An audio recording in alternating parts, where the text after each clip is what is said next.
A wholesaler purchased eggs at the rate of rupees 36 per dozen. At what rate per hundred should he sell the eggs to gain 10% in the transaction? And our answer options are rupees 300, rupees 310, rupees 320 and rupees 330। प्रश्न कह रहा है कि एक थोक विक्रेता है जो 36 रुपये दर्जन की दर से अंडे खरीदता है।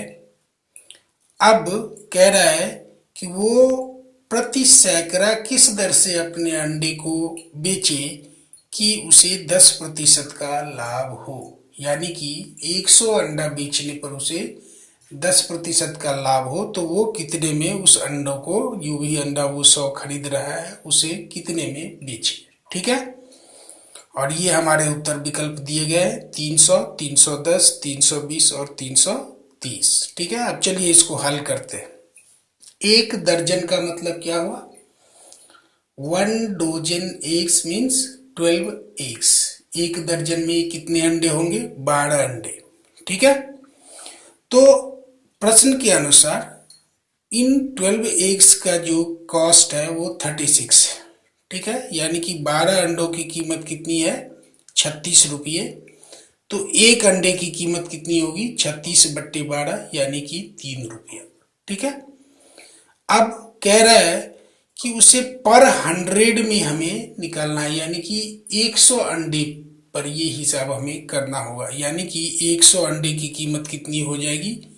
एक अंडे की कीमत 3 रुपया, तो 100 अंडे की कीमत 100 गुने 3 यानी कि 300 रुपया। ठीक है, यानी कि 100 अंडे पर उसे 300 रुपये खर्चने होते हैं। अब प्रश्न कह रहा है कि उसे 10% का लाभ भी होना चाहिए। तो लाभ का मतलब क्या हुआ? हम सबसे पहले 300 का 10% निकाल लेते हैं। तो क्या करेंगे? 300 गुने 10/100। ठीक है, 10% मतलब 10/100 और उसे हम 300 में गुना कर देंगे। तो हमने लिख दिया 300 गुने 10/100। अब आप ये शून्य शून्य कैंसिल हो गया और 10 गुने 3 बराबर 30, यानी कि 10% के लाभ के लिए उसे 30 रुपये अधिक लेने होंगे प्रति सैकड़े अंडों पर।